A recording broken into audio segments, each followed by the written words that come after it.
Good morning, dear students. Today we are going to read The Ailing Planet, the Green Movement's Role. This is the last chapter of our prose section, and today uh, we are going to complete the remaining parts of this chapter. So now let's begin to start.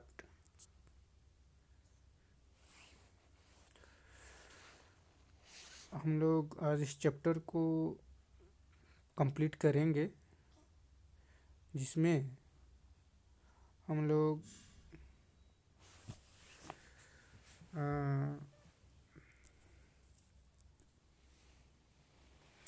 हम लोग the population of India is estimated to be 1920 millions today,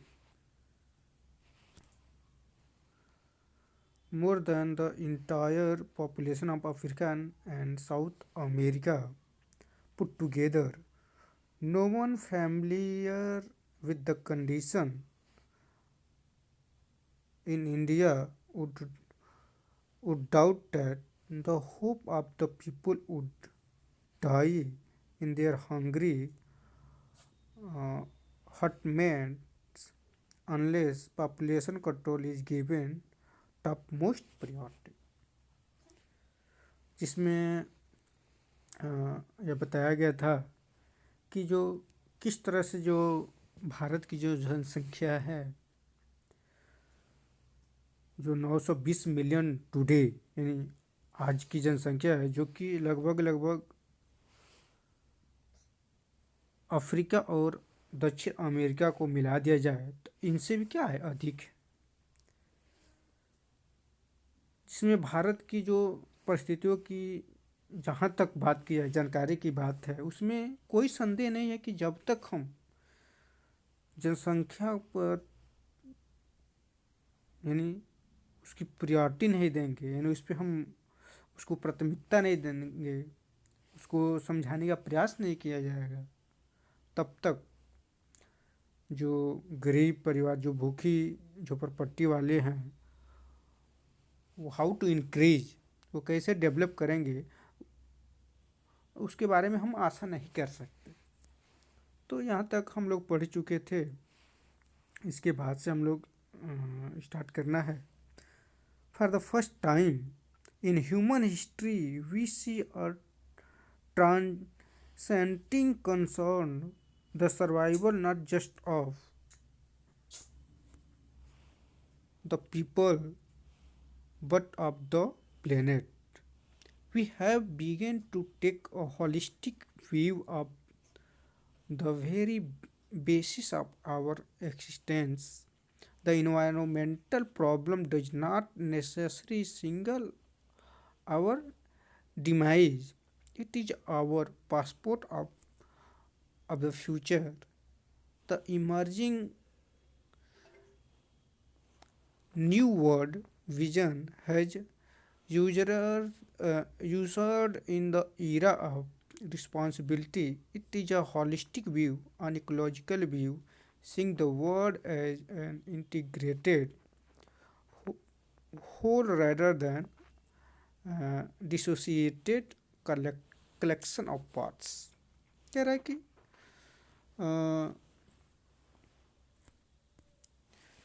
the first time in the human history which the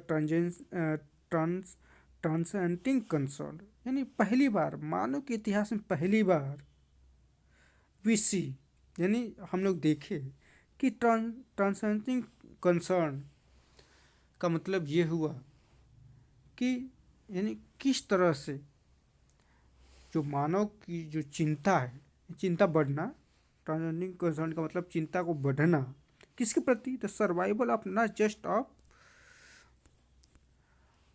a people यानी जो किस तरह से अपने जीवन को सरवाइव किया जाएगा, उसका जो चिंता था वो मानव के प्रति नहीं था। पहली बार मानव के इतिहास में देखा गया था। वो किसके प्रति था? तो प्लेनेट के प्रति था। यानी प्लेनेट को किस तरह से सुरक्षित रखा जाए, इसको लेकर मानव के अंदर ये जागृत उत्सुकता बढ़ी।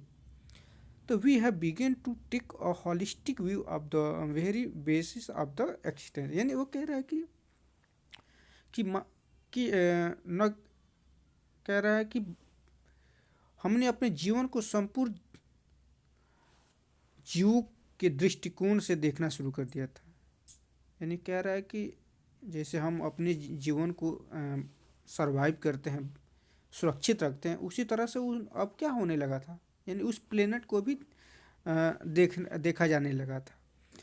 तो वही कह रहा है कि पर्यावरण की समस्या आवश्यक रूप से, वो कह रहा है कि यहाँ पे the environmental problem does not necessary single our demise. कह रहा है कि जो पर्यावरण की जो समस्या है, आवश्यक रूप से वो यह संकेत नहीं दे रही कि हम क्या कर रहे हैं, हमें मृत्यु की तरफ संकेत नहीं दे रही है। जो हमारी future, correct, it is our passport for the future. कह रहा है कि हमें हमारी फ्यूचर का प्रवेश पत्र है। फिर कह रहा है कि नए विश्व के उभरते दृष्टिकोण से, जो नया विश्व है वो जिस तरह से उभर रहा है, वो उसमें अब लोगों को क्या है, यानी उत्तरदायित्व का युग शुरू कर दिया है। यह संपूर्णता का जो दृष्टिकोण है, पर्यावरण का दृष्टिकोण है, संसार को अखंड रूप से में देखना, न कि बिना मेल वाले अलग अलग भागों के समूह के रूप में देखने का दृष्टिकोण है। यानी कहने का मतलब यह है कि वो सब, अब ये जो प्लेनेट है उसको एक समान रूप से देखा जाने लगा है।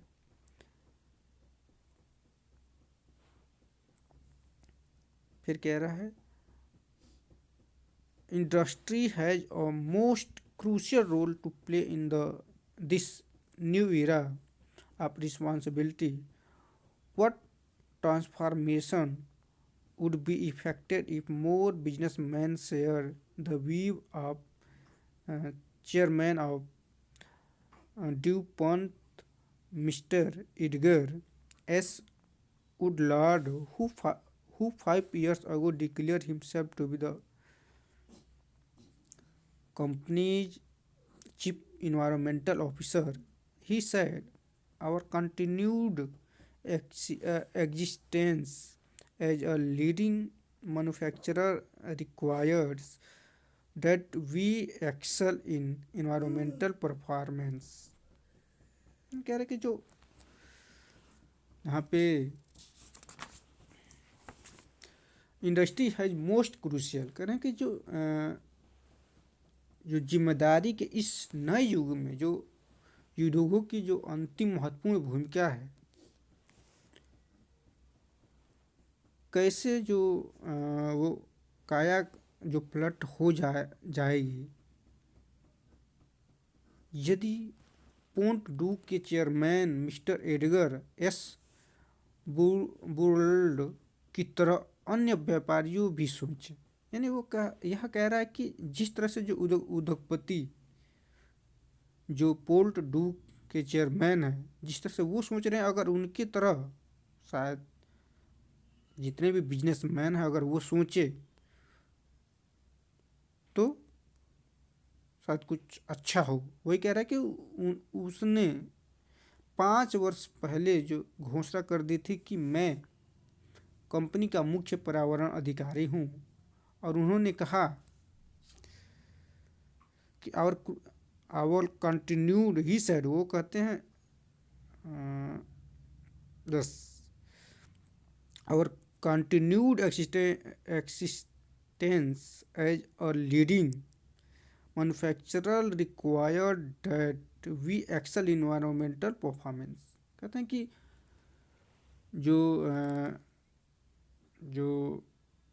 मिस्टर एडगर एस है वो कह रहे हैं कि मुख्यतः उत्पादनकर्ता के रूप में हमारा जो अस्तित्व बनाए रखने के लिए हमें पर्यावरण के प्रबंध में उत्तम कार्य करना चाहिए।